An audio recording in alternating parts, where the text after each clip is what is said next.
Hey everybody, welcome to the GenXcynics cast. I am one of your hosts, Kalari GXC, along with... I am Axiom Wolf. And we had a good week. I hope you all enjoyed your holidays. We had a nice, small, but fun Thanksgiving. Hey, Solomon Isles, how's it going? Welcome, Salmon House. See, I told you waiting gives people time. He wouldn't have been here if we would have just started. Yeah, but we're going to be here for an hour. So, maybe he appreciates being here early. Why are you starting with me? Ba-da-ba-ba-da-ba. Greg.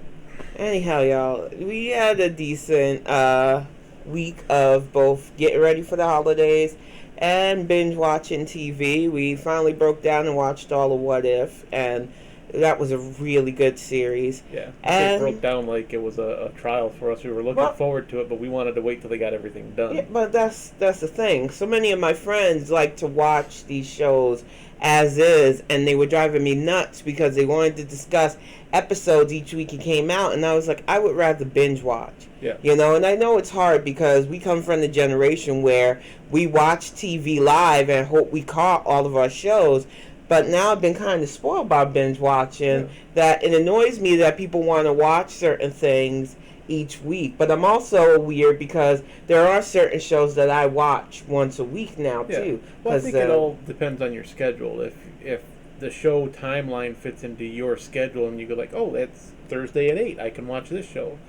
It works, but not everybody has that availability, which is why I like the streaming thing. I like just waiting for it all to get done because then I don't have to sit there and I gotta wait 7 days for this to come back again. I can just sit down and get all my wanting to watch done in 1 second.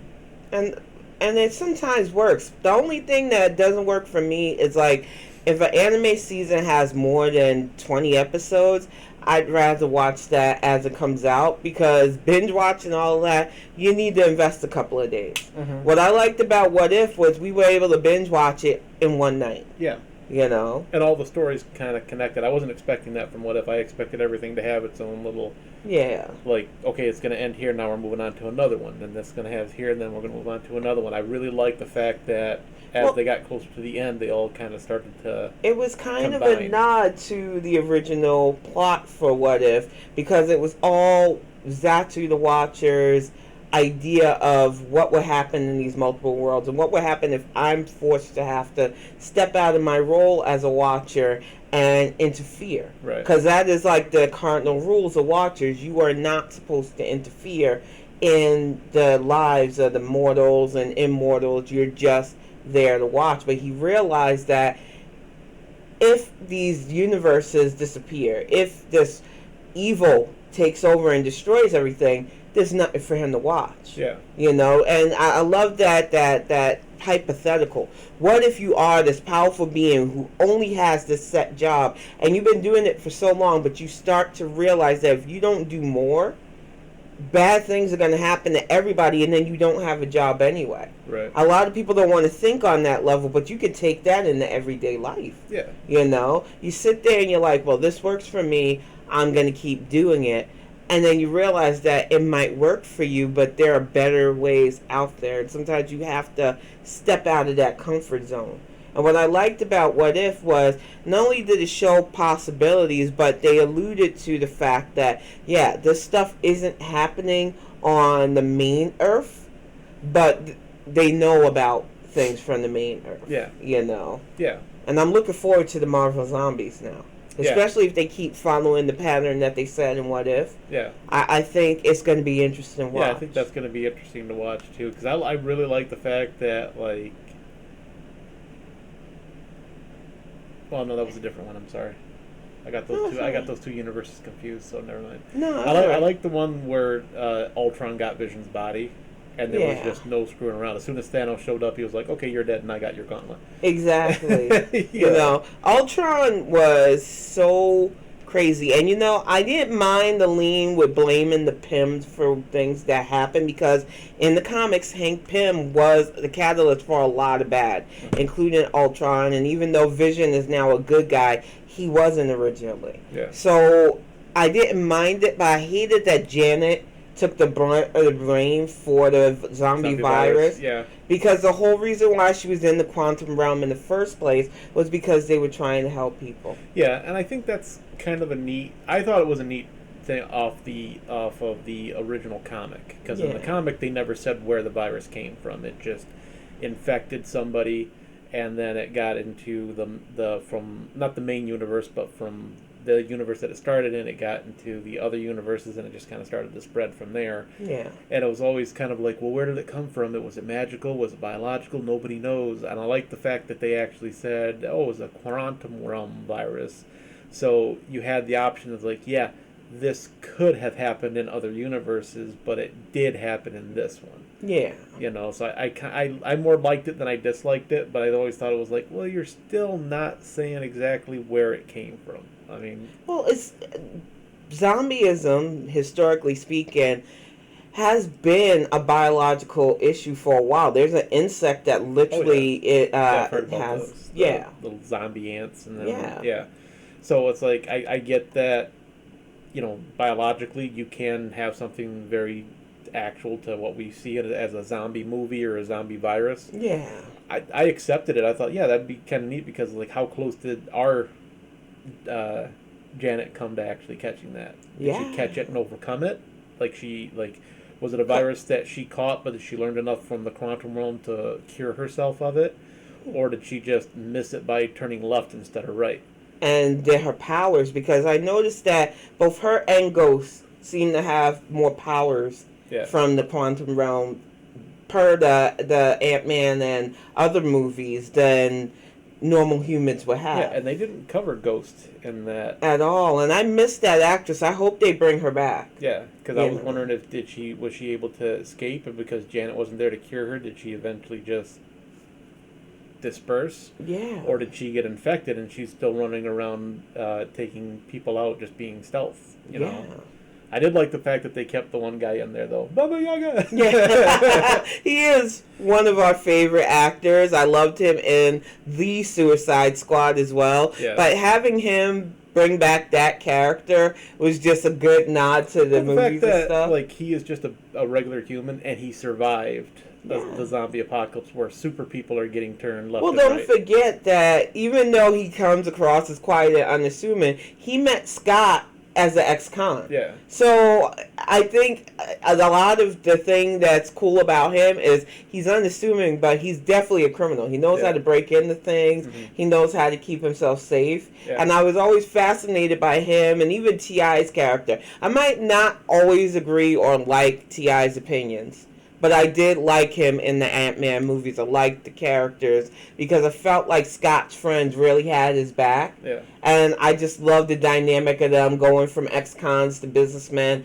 that dabbled in security. Yeah. Because it's like, who better than people who break in to protect what you want to lock up? Yeah. You know? The only, and I know we're focusing heavily on the Marvel Zombies part of this, but it was so well written. It was so well done. Hey, Baylor! Hey, Valor, how's it going? It was so well done, but there was just certain things that it was still like, why are you guys... Zombie Wanda would have destroyed everything. I don't care what anybody says. If you're going to tell me that the Marvel Zombies could still have access to their power, the world would have been fucked. Yeah. She can bend reality. The only reason that I think she didn't was because Vision was there, and you even saw it when, in the later episode where they dumped all the zombies on top of the Ultron Vision. Yeah. When Wanda recognized him, she let her guard down. It's like, oh, that's Vision.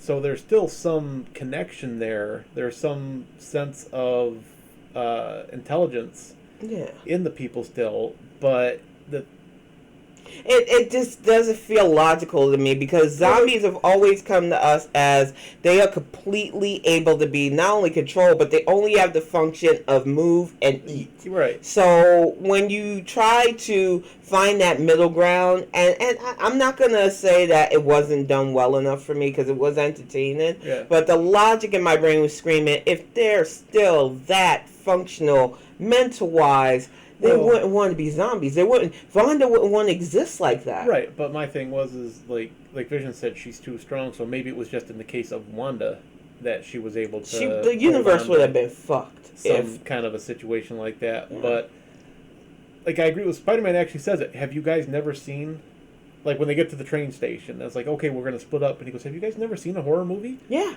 And it's like when Wasp gets infected, Yeah. and she's like, "Okay, you guys know what you got to do." And it's like, "No, we're this close to a cure. We can find it." And it's like, "Have you guys never seen a zombie movie?" Yeah. Like, and even after she like grew and delivered him to the place, it's like, okay, somebody needs to take care of the situation before the giant zombie shows up. Exactly. And it's like, did you guys I not... watched Train to Busan. You ain't get me on no train with no infected person. No, thank you. Yeah. I don't care if they were a friend. I think, and I've told this to Axiom, when you love somebody, it is worse for you to put sentimental value over everybody else's safety. Mm-hmm. If I was infected, I would want a family member to take me out. I Yeah. would not want to come back as one of those things. Yeah, and that's the, like, I'm all for, like, hey, if there's a chance for a cure, yeah, logically, you take as much of a chance as you can. My practical brain, though. But if it was ever anything like, okay, I can help, but I'm going to die doing this, then I'm going to be like, I'm going to help you, but as soon as you see me start to turn, you take me out. Because I would rather die as a human than come back and hurt somebody as a zombie. Yeah. Yeah, I know it's just your body, you're gone at that point, but still, I don't want. But we don't know, and I that's don't want to think of myself hurting somebody I care about because I came back as hungry. That's the scary thing about zombieism. We don't know on what level you change, whether you are really dead, or whether your brain has trapped most of your subconscious. Yeah. So it's like, I would not want to exist like that. And I know it's hard for people to think like that. Oh, I would never. No, put a bullet in my head. Do me that favor, because I would not want to be like that. Yeah. And I don't think a lot of people understand that logic. I did like some of the parallels they did from the comic to the actual show, like having Ant-Man's head in the jar. Yeah. Because in the comics, it was Janet's head in the jar. Yeah. And the fact that I didn't like... I love the dad joke line, too. Yeah. The only thing I didn't like was the fact that they seemed to punk Black Panther in both of them. He was just like... In the they comics, used him for food. I was like, in the comics, Giant Man sequestered him and kept him drugged up so that he could feed off of him without actually contaminating him or... killing him outright, because he needed a food supply. Because like, if I sate the hunger, I can actually think for a little bit and I can work on a cure. Yeah. But he's still a zombie, so he was still a jerk about it. And then they did the same thing to him with Wanda in the thing, and they did for Vision doing it. And I was like, Vision wouldn't have done that. I don't think Vision would have actually been that cold blooded like that. I don't know, and it's just it bears the reason how some people, when they're attached to somebody or love somebody, what levels they would do, because it's not the first time Kirkman's wrote like that. Right. There were several instances of couples, where their partners zombified and they were luring people in to feed them because they couldn't let go. And the bad part is like, if Vision had a cure for it, why did he have to lure surviving people in? Why didn't he just cure a couple because of people? He didn't have a cure. He was luring in food for Wanda, which you realize that after, and I think he finally realized after talking to Peter that his methodology was not right. Was flawed, yeah. Yeah. But still, I wouldn't have been, if I was one of the other people there, I would have been like, listen, you need to make up for what you've done. Yeah. Taking yourself out of this equation is not making up for it. That's an easy out for you, because we still have to deal with this situation. Exactly. You help us find a cure, then we'll let you out. And then it was just, I love some of the, it was fantasy, but I love some of the realism altogether brought to it. Even in the zombie universe, you had things that made sense. Yeah. And then you had things that you're like, that wouldn't have happened. Yeah. But what killed me about the beginning of What If was the way they treated Captain Britain, basically.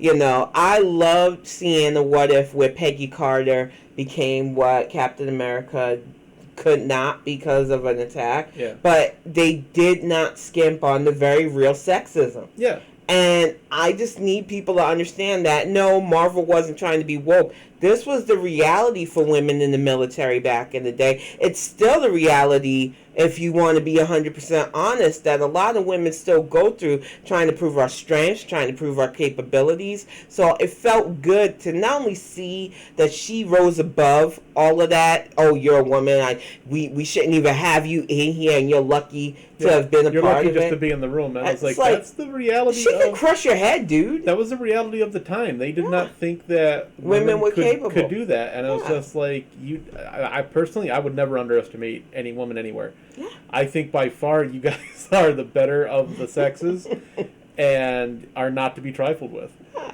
I just think and then you find that in nature too. I think guys don't realize is like the female of pretty much any species is far more cold-blooded than the male version of that species. I tell people all the time, if you study actual history, real history, and you learn about assassins and people who helped destroy or build dynasties, it was women, because women were allowed in households. We were able to disguise ourselves. A lot of people are like, oh, witches were burned. Not real witches. Real witches don't get caught. So it's like all the stuff you learned about medicine and chemical stuff came from women because we studied that stuff. And I think that a lot of people don't understand that still. And they got mad at what if because, oh, Captain Britain wouldn't be treated like that. Yes, she would have. Yeah. She definitely would have. It wouldn't have mattered that... and look at the guy that was like her superior. Totally disregarded, and then once she proved that she could do something, totally took credit for it. Yeah, totally took credit for it. It pissed me off so badly, but I love the fact that they kept that her and Tony did. I just really believe, and I know it's silly for me to believe, that there are people that are just destined to meet and be together. Yeah, her Steve, I meant. Yeah. And I just love that no matter what was thrown at them, they keep finding each other. Yeah. And sometimes you're just destined, whether it's a friend, whether it's a lover, to have somebody that you know, they're your one. Yeah. And you're going to be with them. And no matter what was done, the whole multiverses were trying to keep them apart at first. And they keep finding their way back to each other. Yeah. And I like that. Yep, I like that too. You know. I even like the thing with Nat because I have a really love-hate feeling about what the MCU did to Scarlet Witch, because I feel like out of every single member, Black Widow. Yeah, Black Widow. Every single Avenger got a movie when it made sense. Yeah. Before the big Endgame and other movies, they all had their build-up series. They waited until after Endgame to give us Black Widow's movie, and it doesn't make sense.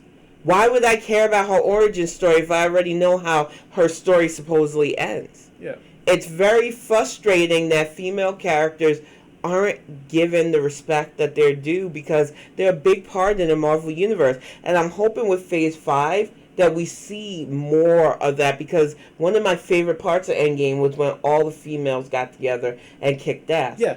And a lot of people were saying, oh, the females were left out. Did you not see Wanda kicking Thanos' ass? Did you not see Captain Marvel kicking his ass? I love that scene. I heard people were talking like, oh, like they had that girl power moment. I was like, yeah, that was a kick-ass moment. Exactly. I was like, that was like the best part of the movie for me when they were just like, okay, you guys screwed around, now you're going to find out what we do. Yeah. You know, I thought that was great. Exactly. I was like, why didn't you guys do more of that in any of the earlier movies? And I will say this every time I can.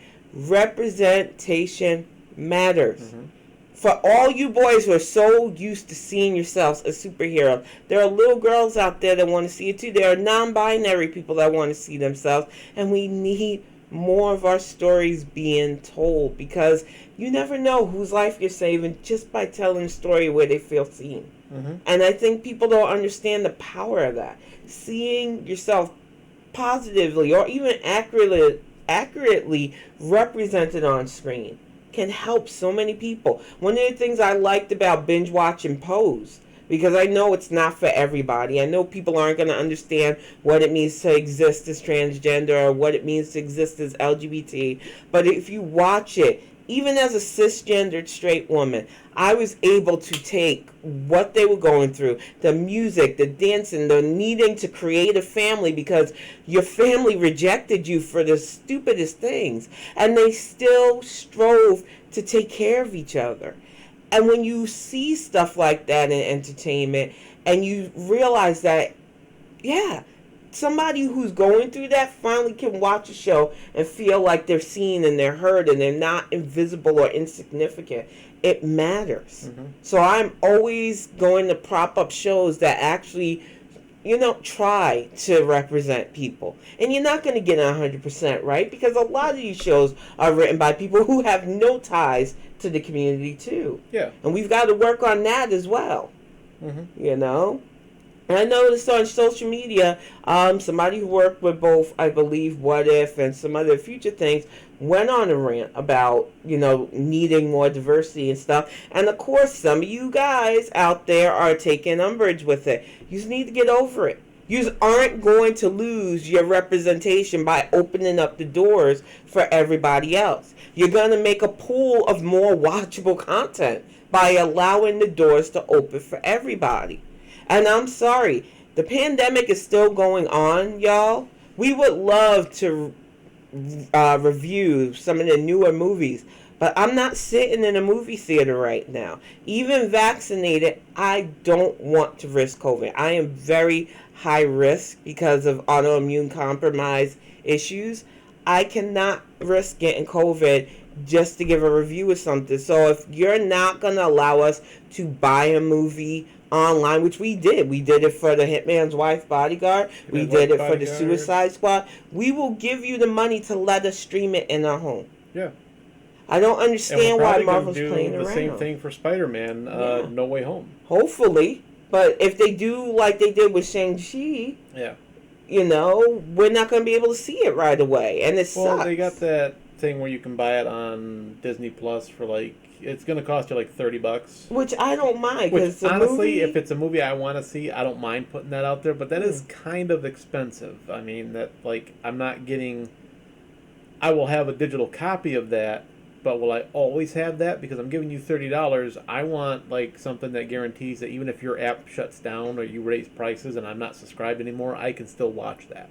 The thing is, I think the $30, they put it out there to cover the cost. I'm hoping this is why it's so much. It will cost the movie theater for the loss of seats. I'm hoping that the price that they're charging, they're splitting the price directly with whatever movie theater is in our area, because it wouldn't make sense any other way. I can understand that. And I know movie theaters took a big hit during this pandemic, but there was a lot of stuff that even they could have done to try to keep they could have done drive-ins. They could have been hey, let's hook something up so that we can get, let's put people in the parking lot. We'll have runners run in and out from the indoor to outdoor to bring popcorn and refreshments and everything like that. There are ways to adapt your business so that you don't go out of business. We say that easily, but the only drive-ins I remember... That was going to be my next thing. Yeah, I was about to say. My only drive-in I remember going to was in South Florida. And even they said, during hurricane season, it damages all of our stuff. Yeah. So especially where we live, dealing with weather stuff and everything else, a lot of people will crunch the numbers and figure out if it's worth the cost. And sadly, for an in-home movie theater, they won't justify switching over cheaply. Right. And I'm not saying it was a perfect answer, but I was there's stuff that, and I'm not saying little theaters, a small town theater. Yeah, you got to do what you got to do to try to keep yourself open, even if it's, okay, we're going to limit how many people we can come in and watch this movie so that we can keep the doors open. I'm talking the big movie companies that have theaters all over the country. There was things that they could have done that they either didn't want to try. And I'm not saying do it to a blanket, do it everywhere. But test it out, see if it's feasible. Yeah. Try to do something instead of doing nothing and being oh, you guys are killing us, we really need to get past this pandemic. The pandemic's going to last as long as people aren't doing the things that they're supposed to do. And even doing, there are a lot of us who are vaccinated now, who are social distancing. There are still variants coming out, so you've got to be safe. If you don't need to be out, don't be. They're still doing, I saw on the, internet, but I saw the thing, they're still doing COVID parties. It's if you guys haven't learned already that COVID parties are not a smart thing, I can't help you. And I need people to understand the language of things, because I think a lot of people think vaccine means cure or preventer. It's not. It is to help you if you get it, your best preventer is to not put yourself in the situation where you can readily get it. Vaccines are good because if you do get COVID now, you have more of a chance to protect yourself from it completely destroying your system, but it is not an immunity. You should still get it if you can. We've got it. Everybody in my house now has 2 shots. We got the first shot, the second shot. When 6 month time frame is up for the third booster, we're gonna go get the third booster. Mm-hmm. It's like it's a preventative measure to keep, if we do pick it up, we don't possibly die or end up in the hospital from it. People need to understand it's not a, like you said, it's not a cure. It's not a, if you're 100% you're gonna not catch this. It's just if you do catch it, you're not gonna. It's gonna lower the cost of you dying from it. Exactly. And when I think on that, we used to go to all kinds of movie premieres, Comic-Con and stuff. This has changed that for us. Yeah, because for finance reasons, the last couple of years of Comic-Con, we couldn't go. We were going to go in 2020. Yeah, it's until COVID hit, and then that was just like, well, that's not happening. Yeah, we had tickets lined up and everything, and I was like, nope. I already bought Jake's tickets. Yep. Because Jake goes, hey, can you buy my tickets? And I was like, yeah, you're not concerned about this? Oh, no, they'll have it figured out by then. It's like, not really. Not really, they're not gonna. Exactly. So it's changed the way, and like I said, I was already struggling with my antisocial leanings. Kind of agoraphobia. Yeah, so this just helped me dig into my Gen X roots. I'm good at home. Yeah. So if you give us an ability to watch your movies at home, I will come up with the extra to do it. Yeah, and it is just so much more comfortable. I like the fact that I think it was Vudu that did it. They did a theater in home. It was $20, but you could rent the movie. Yeah. And I was like, that's a little steep for a rental. Like I would think $10 would be better. That would get you more rentals because you still have to buy the movie if you like it.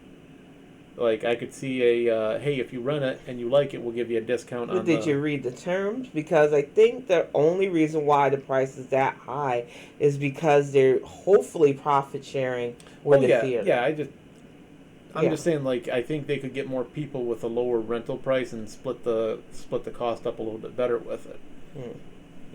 But if it's all just going to Vudu, then I'm not. Yeah. I don't think. But I did like the fact that I had the option that there was a movie like the last movie we went to see was what, Sonic. Yeah, Sonic the Hedgehog. Yeah, so I'm happy with that being the last movie I went to the theater to see. We spend when we go, because it's normally like anywhere between just the three of us to 6 of us. We spend a good $70 anyway. Oh yeah, usually easily. The last time we went, tickets were I think like $7-8 a piece. Yeah. So you might as well figure $20 to $30 for tickets, and then another $20 to $30 for concessions. Yeah. And the only good thing about the concessions is you could get refills for pretty cheap. But it's the cool after thing, eating all that popcorn, are you going to really want more popcorn? Yeah. I did, because I was like, I'm getting my money's worth. But the cool thing about our movie theater, and there are a lot of movie theaters that do this, even if you're not watching the actual movie in their building, they still let you buy popcorn. Oh yeah. So you can go in, get popcorn, hopefully avoid the crowds, and then go home with movie theater popcorn. And there are some places that allow like pickups from like Uber Eats, DoorDash, and all of that. Didn't I surprise you with popcorn like that once? Yeah. Yeah, because the theater that we've got, we're talking about watching a movie together, and I remember you said something about, boy, I'd really like some movie theater popcorn with that. And I was like, oh, we'll pop some up when I get there and stuff like that. And I just got off the expressway, went into the movie theater, and I was like, I just need 2 medium buckets of popcorn, and I put them in the car, drove back. The cool part about it is we got movie theater popcorn without having to go into the theater, and my car smelled like popcorn for like the next 2 days. So it's really nice to know ways that you can still have your own movie experience. And he's still trying to talk me into it, and we might do it. We're thinking about, since we have a big space in our living room, doing a projector setup. We have a really nice spot in the living room where I could get I think Walmart has them. It's a Roku projection system, and it has a Roku built into it, or it has a Roku that you can plug into it, and it projects the picture on the wall. All you have to do is get a screen or even a sheet, I think, you could just hang up on the wall. Yeah. And it kind of gives you that movie theater feel without actually going to the theater. And I was like, that would be nice because we could do like a family movie night.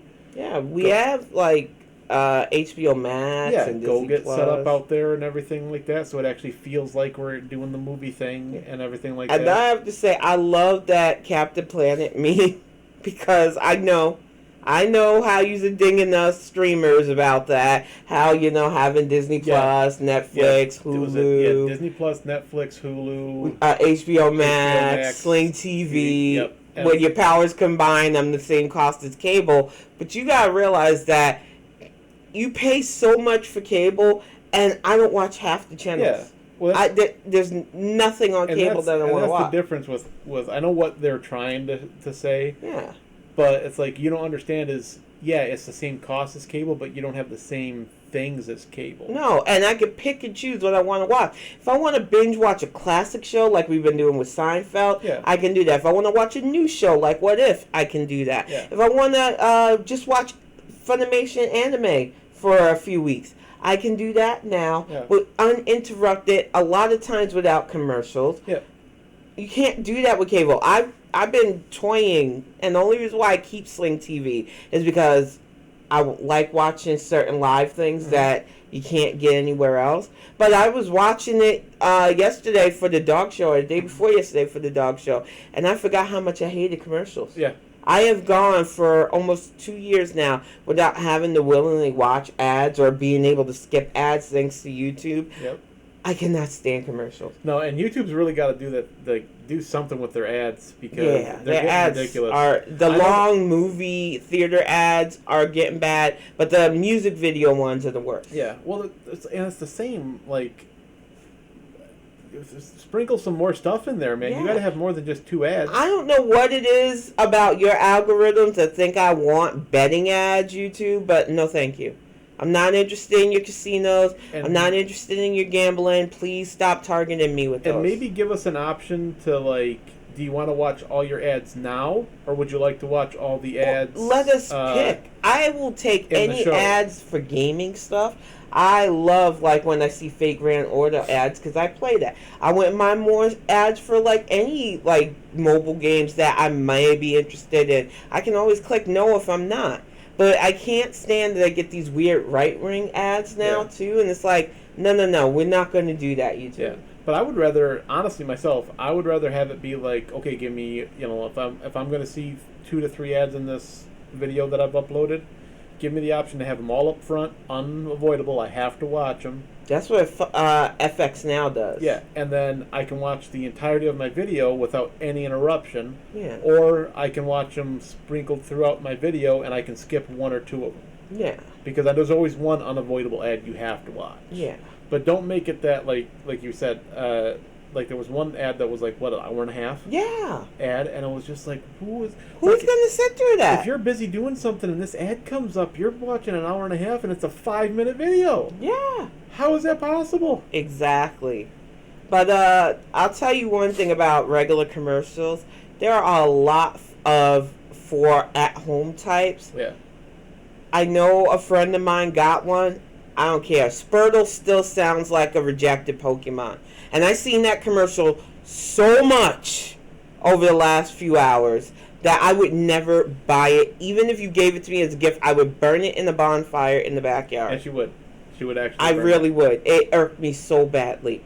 None of the food she cooked was remotely I actually thought it appealing. was a Pokemon because I wasn't paying She attention. kept saying during Squirtle, and I was like, what? It's like, and here we have the Squirtle, and I was like, is there a new Pokemon coming out? What's going on? It is the ugliest wooden spatula, and I use wooden utensils or bamboo utensils because I cook a lot of. I didn't think it was a spatula. I think it was just a spoon. Yeah, it was ugly. Yeah. She said that it was supposed to function like both. I don't know. No. And none of the food she was making looked remotely appealing at all. And what she called that weird Fruity Pebble thing, Rice Krispie treats. Yeah. I was like, come on, at least makes sense. I've seen that, though. I've seen people make Rice Krispie treats out of Fruity Pebbles. Yeah, but it's not Rice Krispie treats. No, but it's Fruity Pebbles treats. Yeah. I'm very semantic when it comes to that. Because if you tell me I'm getting a Rice Krispie treat and I see that, I'm going to want to fight you. I would have changed the name of it. I would have been like, hey, who wants some fruity Marshmallow pebble? treats. Just call Who it wants some marshmallow treats. fruity pebble bricks or something Yeah. like that? And I'd have cut them into brick shape or fruity pebble rocks, and I'd have cut them into like little stone shapes so that it looks like. Yeah. But when you call it Rice Krispie treats Bedrock. and then not, yeah. They could call it bedrock. Exactly. Hey, you guys, who wants some fruity pebble bedrock? But That's a mouthful. It is. I would just call it marshmallow treats because they're different. If you call them marshmallow treats, I know it's just going to be a cereal with marshmallow. Marshmallow bedrock. How about But that? that's fine, dear. Stop it. Good Lord, my brain is just like he's going to keep going. He's going to keep going. Why is he doing this? But anyhow, Gonna keep going until we hit bedrock. no, stop it. When I'm told something, I know I'm not the only human. When I'm told it's going to be served this way, it pisses me off when I get something else. Yeah. It's like somebody telling you you're going to get fried chicken, and then they go, oh no, I put shake and bake on there and put it in the oven. Yeah. It's not fried chicken. I don't care. You can fight me on it. If you bake chicken in the oven with some weird panko crumb seasoning stuff on it, it's not fried chicken. Too many people try that nonsense. It tastes like fried. No, you've never had fried chicken though. Yeah. What was because we mentioned Seinfeld earlier, and we wanted to talk about that too. What were we going to talk about? Well, we were going to talk about the difference in the attitudes in 90s TV because going back to watch Seinfeld now, a lot of stuff that we probably laughed at as kids, especially in young adults, I look at it, I was like, ooh, cringe. Because, and being on Twitter as much as I am, Robin Williams was trending a lot today for some reason. And I think joking about stuff like ending your life isn't okay. Yeah, because there was that one episode where he did a lot of jokes about suicide. He was like, "Hey, if you try it once and you give up, you don't try again." And I was like, "Dude, that is not. It's not okay. Not for back then with probably the understanding of what people were going through with suicide. They probably didn't register. Well, they gave us Prozac for everything. Everything was, if you take a pill, you'll be all right. Yeah. And not anti-medicine. Meds have helped me with my mental health problems, so please don't take this as an anti-med rant. But I felt like, they're not a cure-all, and it felt like in the 90s, they thought they could just drug the issue without really investigating the issue, without understanding why so many people had anxiety and depression, why so many of us had neurotypical ways of dealing with things. And I feel like a lot of people made light of suicide. Like it was a joke. And having somebody as influential as Seinfeld use a punchline like that, and I get it. When New Yorkers, hey, that's just my personality. Yeah. I say that sometimes too. That's just my personality when I insult. But I'm starting, as I get older, to mind my words and learn from the stuff that I used to think was okay, but isn't okay. And you see it big time in Seinfeld, the stuff that people thought was normal that really weren't okay. We're not trying to ding Seinfeld for stuff, because his viewpoints on that could have evolved as his comedy evolved. Yeah. But we're just saying, if you take something from back then and you compare it to the standards that you have now, you can't do the same jokes that you did back then now. But they're just not funny for me. It's just not funny, and it's kind of a thing that, like, some jokes are classic. Yeah. They're going to transcend time. They'll be funny 50 years from now. They'll be funny 10 years from now. And some comedians, like, I love Jerry Stiller. Yeah. I was waiting for him to be in episodes because that's why I watched the show in the first place. I've always loved him. I loved him on King and Queens as well, So that's why we're almost done with the series, and I keep watching because I love it that the later in the series you get to see more of him. Yeah. And the Costanzas all together. But it's just frustrating just seeing New York through the eyes of Jerry and his friends, because it's like, this isn't the New York I grew up in. This is a really weirdly sanitized New York as well. Yeah. And I remember New York in the 80s and the 90s, and it was just not like that. Yeah. Well, it's funny because you do get little glimpses of the real New York, but then at other times you're just like, no, at all. Yeah.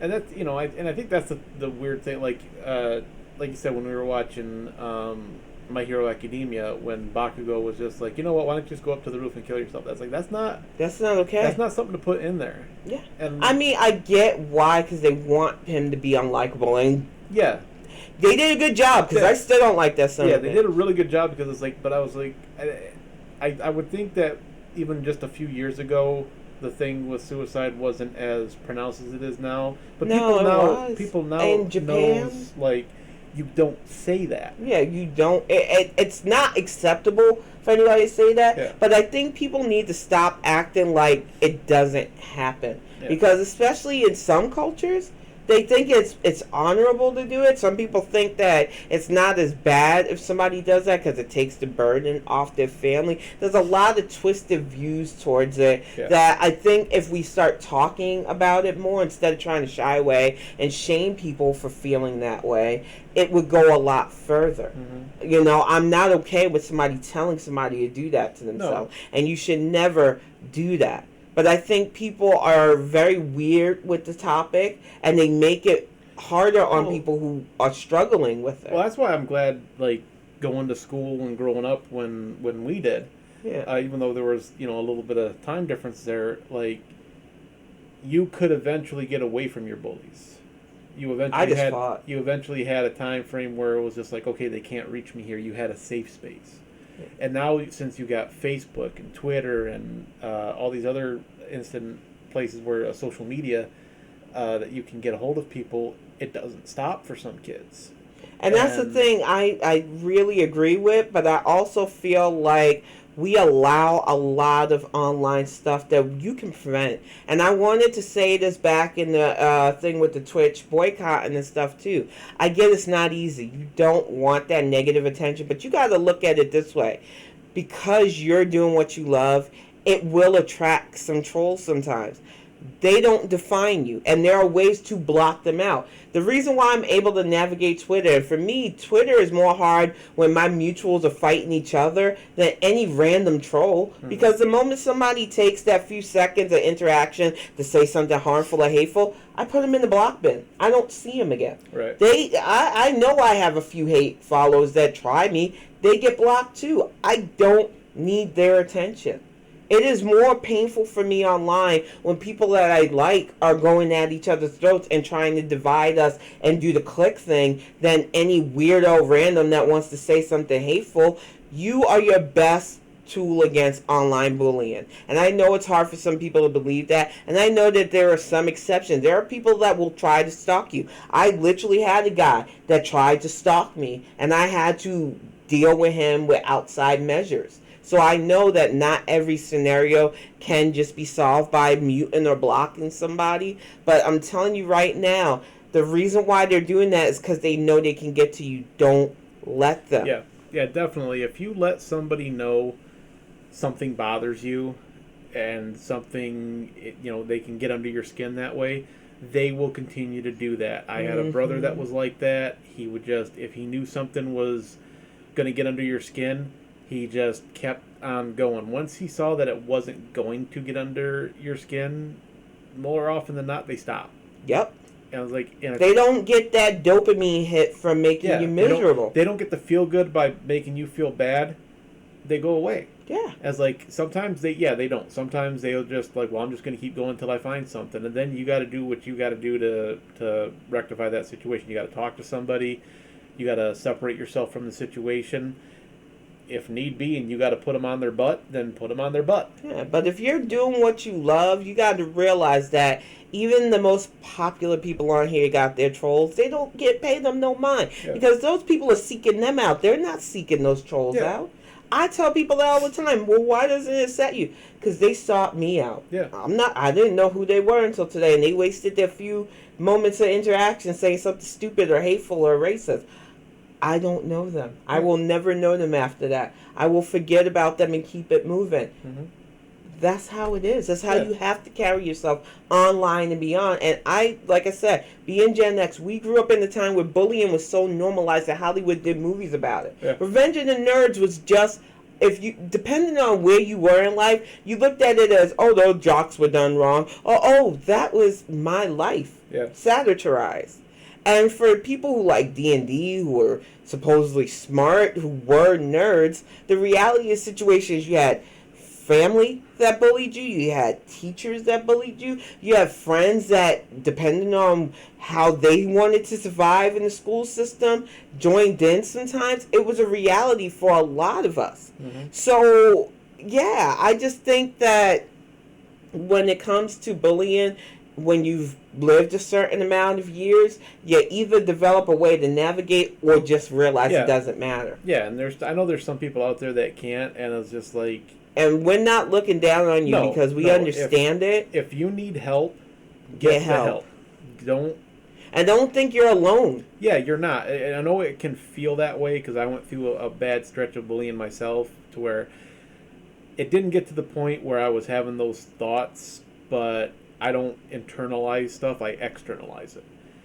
And it was getting closer to that kind of a situation, and I just went to my folks and I told them, I was like, I can't take this anymore. There's nothing I can do to get away from this. You guys have done stuff, and it hasn't changed the situation. And a lot of us So we changed the paradigm. I went from what I was doing to doing something else, and that worked for me. Yeah. And the cool part about it was a lot of the people that I would have met in high school, that I would have become friends with like earlier, I still met in adult life, and I'm still friends with those people. Exactly. So it's like, you will get to where you need to be. You will still bond with the people that you need to bond with, but it's better for your mental health if you have to take yourself out of that situation and find a new way to do something, to do it that way. I did that with kiddo. Like I said, my situation with my son, and a lot of Gen X parents are probably going through this now that your kids are teenagers or even in elementary school, was I could let him continue to maybe try to navigate a regular school system and hopefully not have to threaten another parent, because I had to in elementary school. This kid was putting his hands not just on kiddo but other kids, and they called me the day that he hit my son and made him fall, and I was like, you know what? I'm going to nip this in the bud the best way I could, because I realized dealing with my own bullies that when you step back to them, most of the time, they will back off if they're really just insecure people. And I was like, I can't threaten a child. I can go to the source. Yeah. So I went to his mother and I was like, I know where you live. I walked that neighborhood back in the day. If your son touches my son or any of the kids again, I'm coming up fucking you up. And I said it as calm as I just said it now. He stopped hitting kids. Yeah. Because I realized that he's not going to listen to teachers. He's definitely not going to listen to me, but he'll listen to his mother. And he doesn't want her kicking his butt, and she doesn't want me kicking her butt. Right. And for my son, I would have kicked her butt, if not worse. Oh, yeah. So I needed to make it clear, and that's how many bullies I dealt with, that I needed to get to the root of the source. Because if she feared me, he was going to fear her and not touch my kid. Right. Because fear works. Yeah. That's the sad part about that. Psychologically speaking. Well, I mean, that's the thing. It's like, you could have approached it. Like, I guarantee if my folks would have probably done that, probably would have stopped my situation. Yeah. But we try to go within the rules of the confines of the system. And system. Sometimes that system don't work. I'm not saying rally against the system at all, but like a lot of times if you tried it, and I made sure there were witnesses too. Principal was there, teachers were there. Yeah. I wanted them all to hear it because I was that dead serious. Yeah.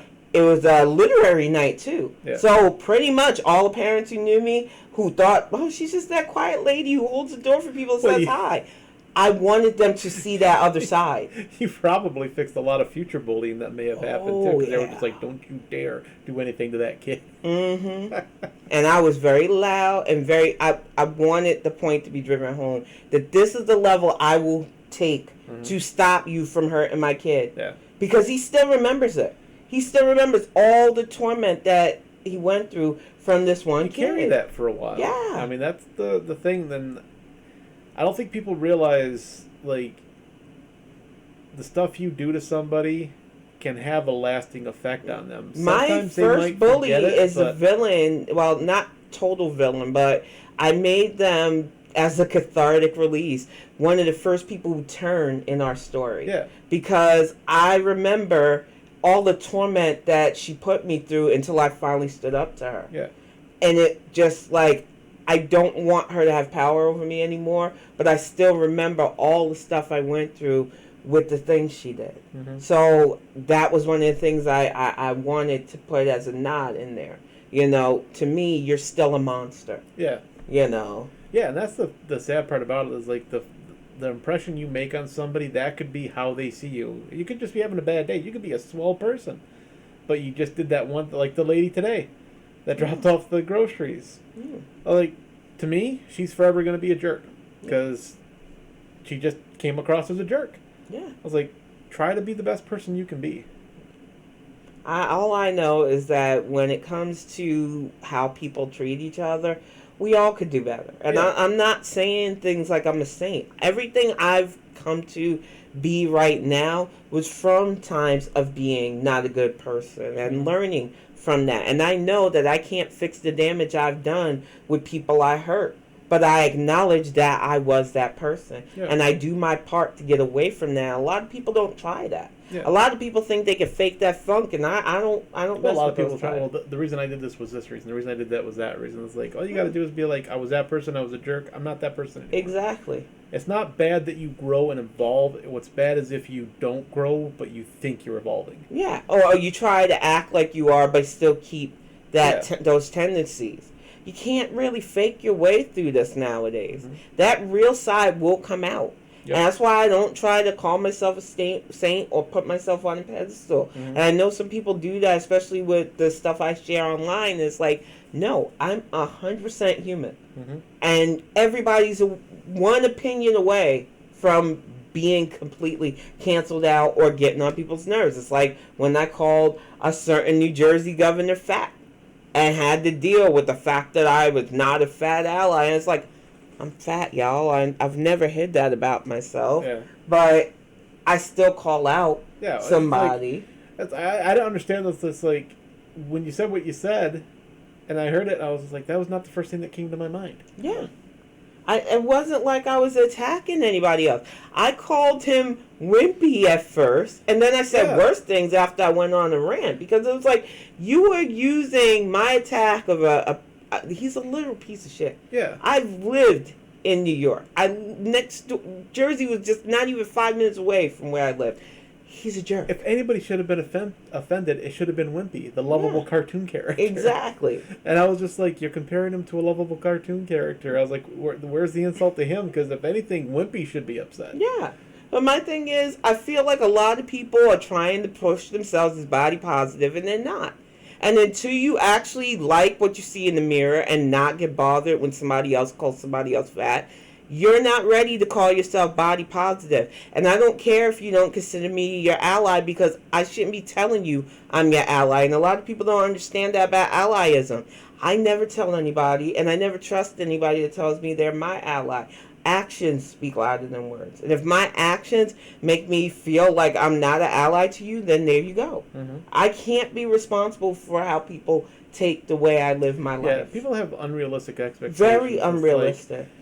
You don't know what a person's going through. And I get what, especially with dietary stuff now, there are a lot of people who are ethically vegan. I have vegan friends who I love, but they don't push their lifestyle on me. They understand that health reasons, they can't do it. They realize that dietary reasons. I'm allergic to seafood and shellfish. I have a very severe metal allergy.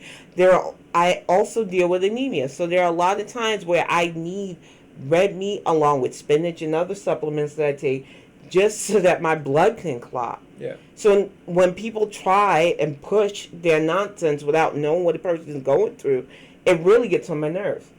You found what worked for you. Love that. Do that for you. Stop assuming that everybody can live your lifestyle. I never push my lifestyle on people. I never tell everybody, oh, you'll be happy if you just did that, because it doesn't work that way. Find what works for you. If you want to hang out with people who also think like you, that's great. Groupthink works for some of you. I'm not that person. I can be friends with a vegan without being vegan. But I'm noticing that a lot of vegans can't be friends with meat eaters. And you need to stop bothering us then. You think we're cool enough to follow and try to convert over. You're not going to do that with me. Yeah. And I'm not trying to disrespect your lifestyle. You found what worked for you. embrace that. Leave me the fuck alone with your ideology, though.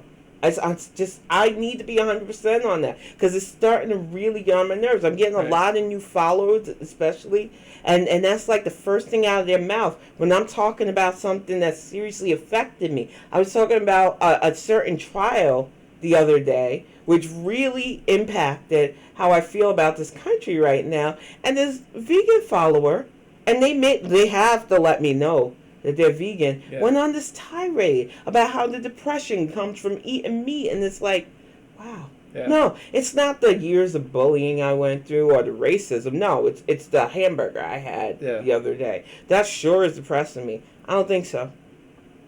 Personally, I've never been depressed when I'm eating a hamburger. At all. Usually it's just like, good food. Exactly. And it's just like, I really wish people would stop trying to make others do. It's like a control issue. Yeah. And if you know anything about me, you can't control me. Yeah, and I get some people just, like, I think they go overboard. They're trying to help, and it's just like, I didn't ask for help.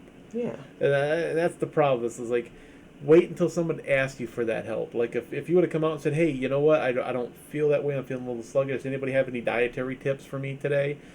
There's your opening.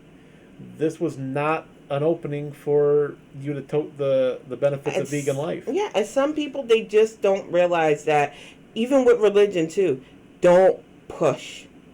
If somebody's interested, they'll let you know. Yeah. But if they're not interested and you keep trying and pushing your ideals on them, it builds up like this resentment. Yeah, it builds up an animosity. I've told all my friends. I've had nothing but negative stuff from vegans now. I told all my friends, I was like, if you have questions, I'll answer your questions about my religion and stuff, but I don't force it on people. That is your choice. That is very much your choice. Yeah.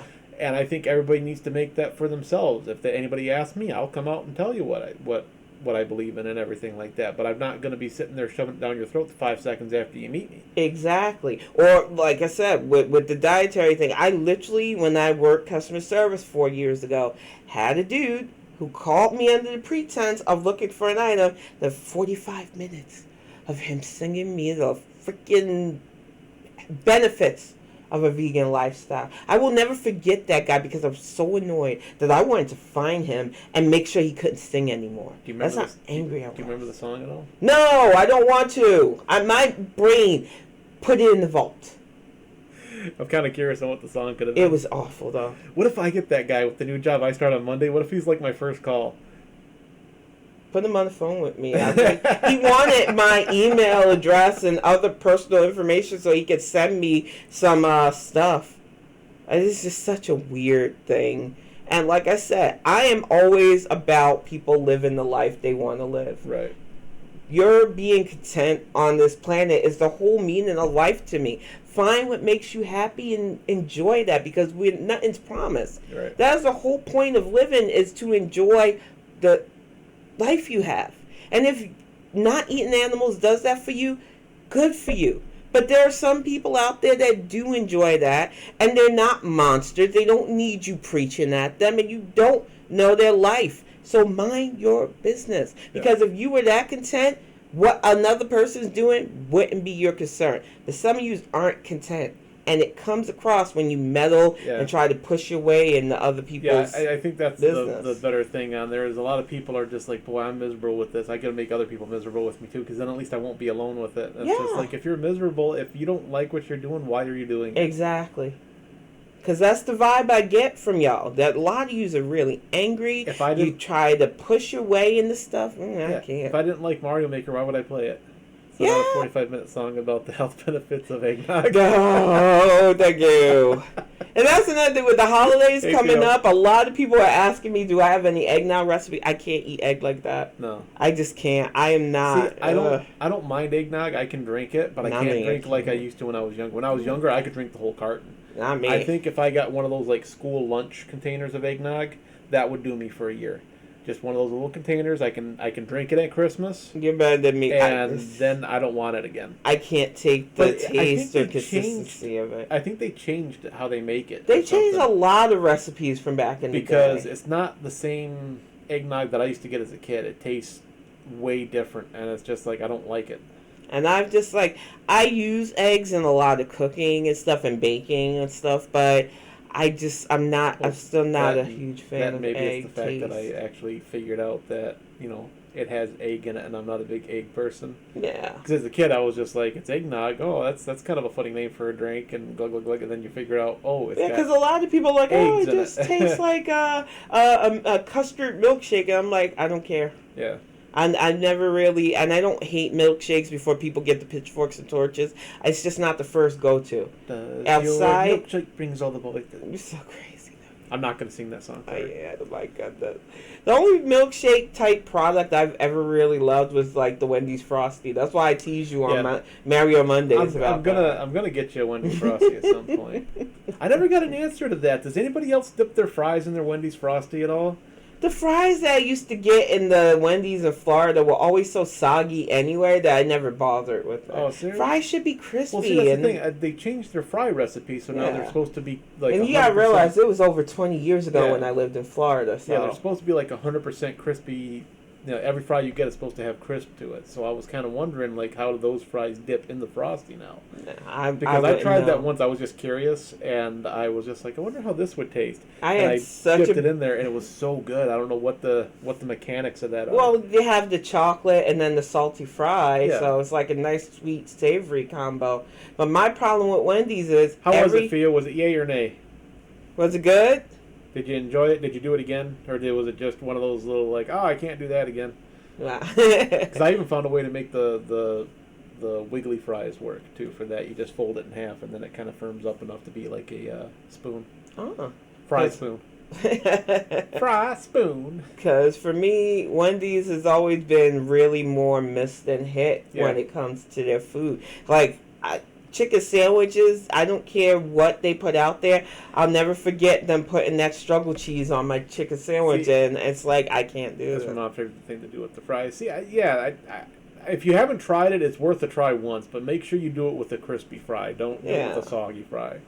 And make sure you go to a Wendy's that they actually care about what they're making. Yeah, if you get a Wendy's that you get really good stuff from, it didn't change much, right? Yeah. I like Wendy's chicken sandwiches, but every so often you get one that, like, you bite into it, and, like, I don't know if it's the piece of chicken or just what, but I bit into one, and it was just like I was biting into the spongy material. Oh, yeah. And it's nothing on Now it. imagine that with a piece of struggle cheese on it. It's just like it wasn't like I don't have anything on my sandwiches. When I get he gets it completely when plain. I get a sandwich from Soggy Fried Frosty, yay! When I get a sandwich from someplace, it's just bottom bun, the meat of the sandwich, and then the top bun. There's nothing in there. It drives my folks crazy. And they're like, how can you eat that? And I was just like, that's how I like it. I was like, I don't want all that weird stuff on it, you know? You mean veggies? I love my deluxe. Trust me, I worked at a Burger King. I don't want those veggies on there.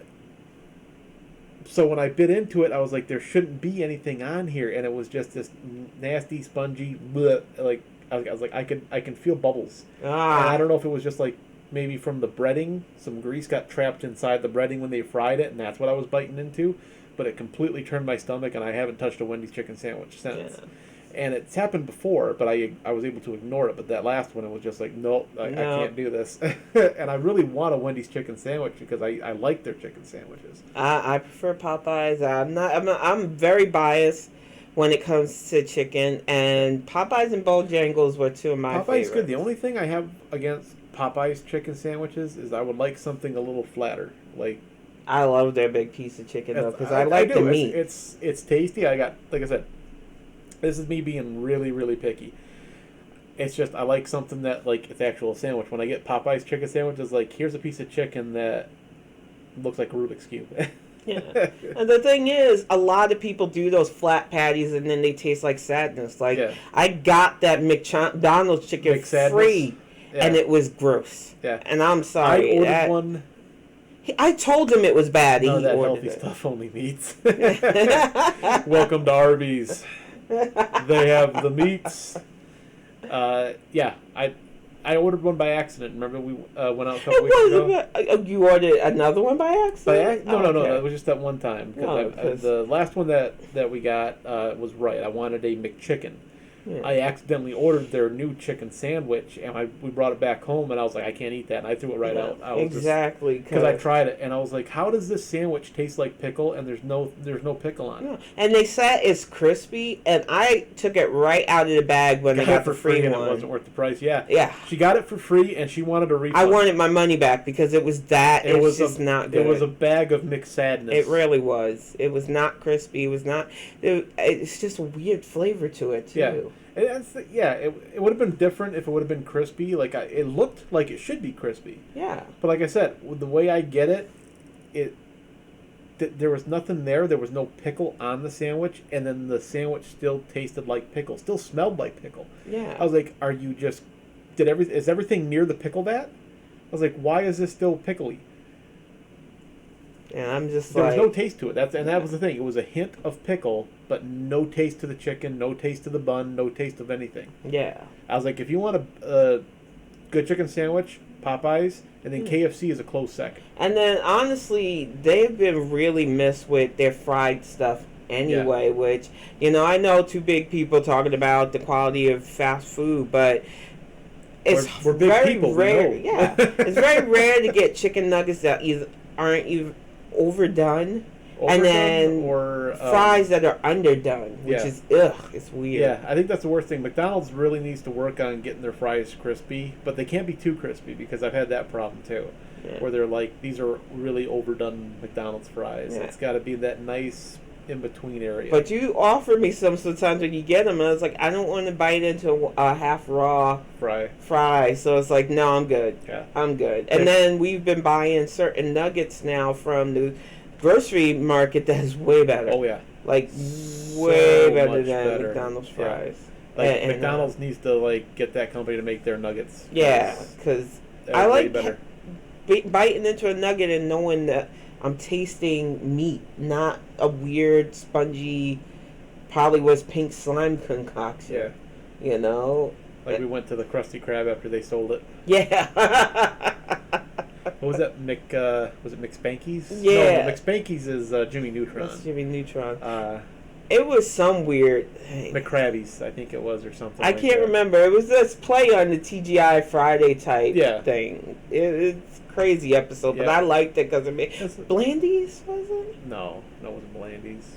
I know the guy I think it was McCrabbie's or something like that because they tried to keep it like Krusty Krab, but they didn't want to keep it as a Krusty Krab. Yeah. It's like, hey, welcome to McCrabbie's or. Yeah. All I know is that. Krabby Tuesdays. Yeah. The few times that you've gotten me to try your fries, it's just like I usually try to get you the fries you like though. Yeah. But sometimes they're good. Sometimes they're not bad, but other times they're. Yeah. Well, most of the time it's like I can just do this. I'll eat it, but I don't like it. Okay, there, Gaffigan. That's one thing you got to be careful though. Those fries cannot get cold from McDonald's. Yeah. There's a small window of time with that. Like you have to get to them within probably 5 minutes. If they get a chance to cool down too much, you might as well just toss them out the window. Let the seagulls have them. Yep.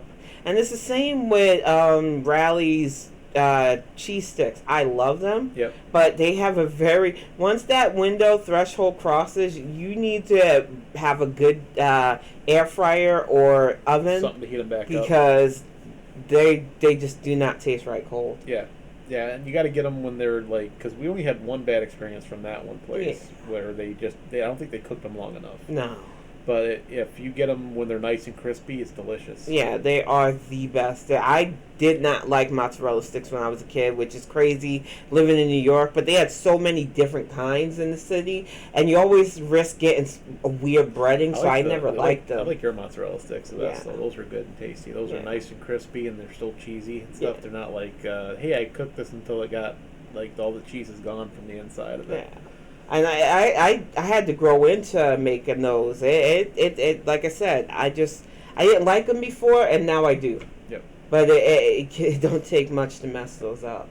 So, and that's another reason why I couldn't change my dietary style. I like cheese. Did we ever show the thing that Bet made for us? No, we didn't. We gotta do, y'all. I'll Bet be right back. Gaming made us an amazing, because we are huge. That time I got reincarnated as a slime fans, and he has been looking for stuff for the house, especially with that. We are huge Rimuru and Yeah, Ranga so and everybody. I went online and I found a site, and I can't remember the name of the site, but it was like one of the first results for like 3D printing files. And a lot of their stuff is free. They just ask that you tip the person that came up with the file. So Bet was wanting. He asked me. He goes, "Is there anything I can 3D print for you? Because I still owe you a Triforce." And I was like, I was still looking. I was still trying to find a good Triforce for him to print. And I found the little 3D model for Rimuru here, which is kind of hard to see. He's so cute, Um, but it's so accurate. Yeah, he's but it's just so very accurate. Like I was gonna touch it up with some paint, but I was like, no, this is perfect just as is. And then he also did the little mask for Shizue's mask, which I might paint that once I get my brushes and paints out of storage. But yeah, he went and above and beyond, man. This was really nice. I actually sent him the filament for this one because I wanted this particular shade of blue. But yeah, he went above and beyond, got this printed up and made and everything, so it was really cool. It sits next to Cal's Kirby. Yep.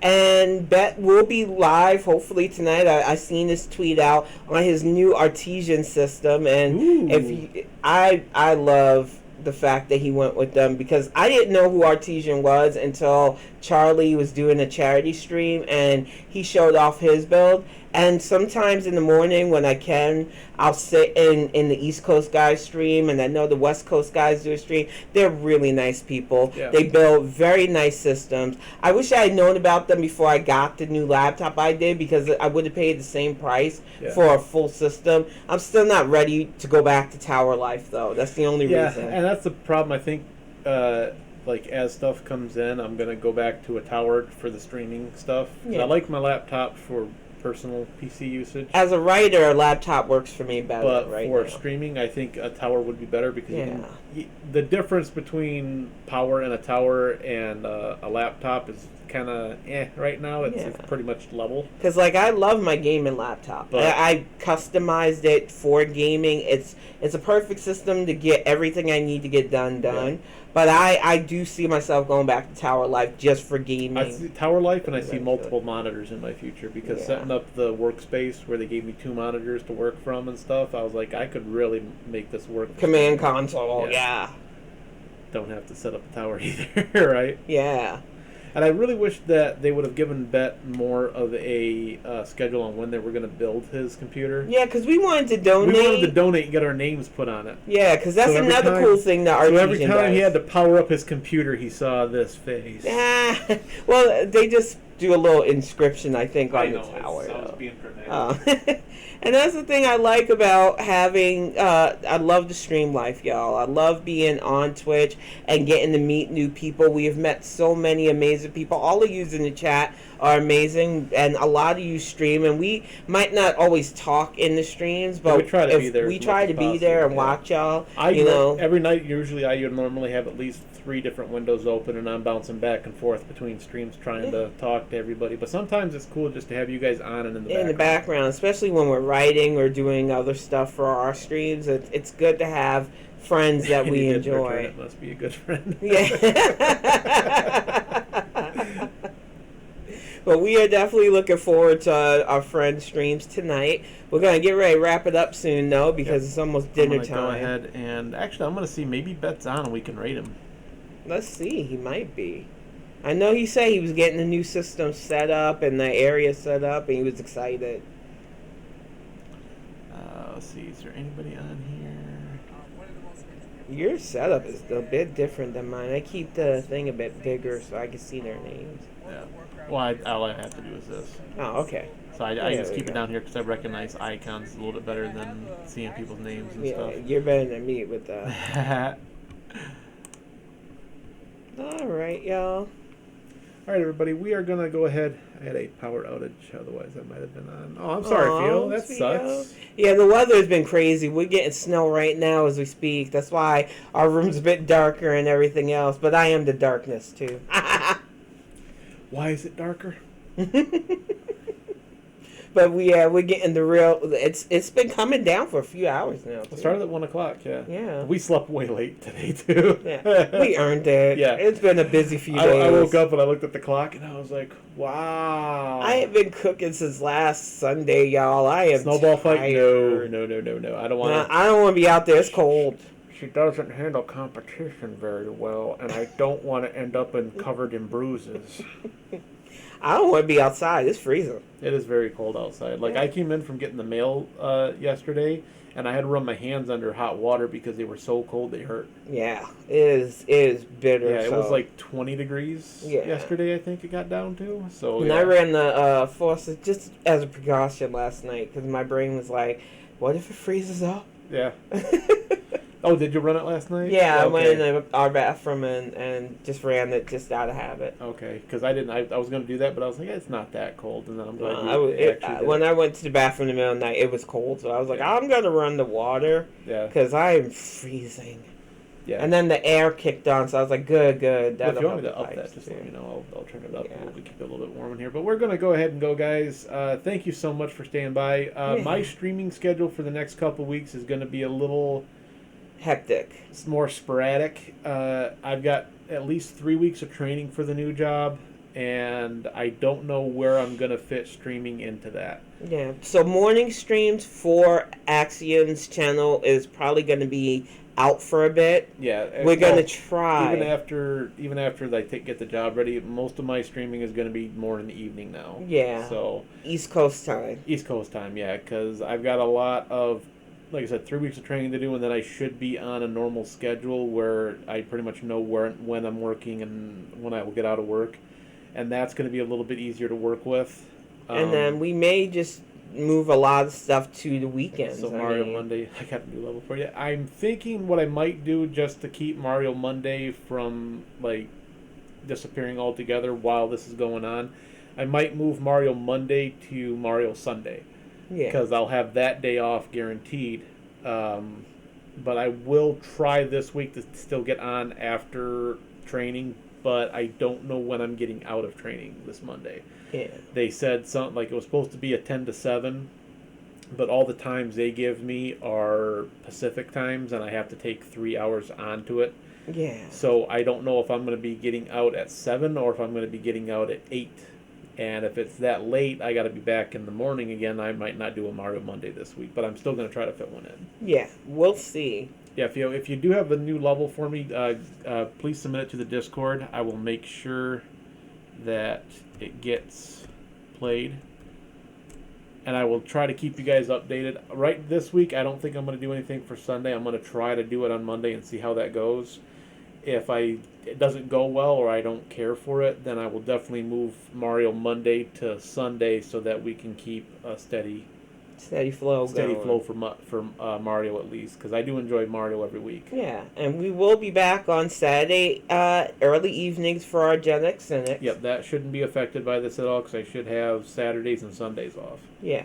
So I might end up doing an early stream on Saturday just for the training period, and then do a stream on Sunday, and then work through the week. Because, I mean, gaming is a good release for you, too. And we have fun, and we love your chat, so, yeah.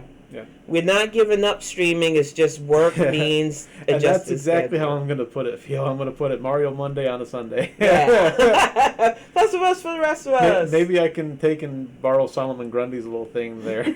Mario Monday, born on a Sunday. You're so crazy. But we're going to wrap it up, everybody. Thank you so much for tuning in. You'll see us later on in our friends chat, especially I think Bet's playing either Apex or Pokemon tonight on the new system. I'm not sure which one. He's probably going to do Apex. Probably, since he wants to highlight the new system. Yeah, really put it through its paces. I would go with something that he's clearly going to say. But I don't know. We'll be there.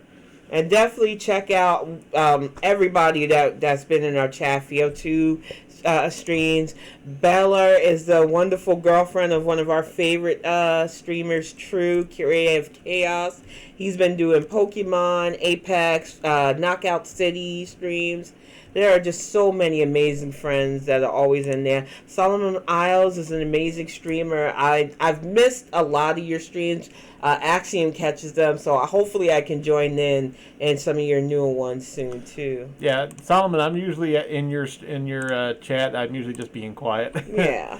And if anybody would like a custom shout out from me, I've been doing them for friends of the stream. Just I try to make it funny, geeky kind of references and stuff. For example, this is one that I finally got done for Dio.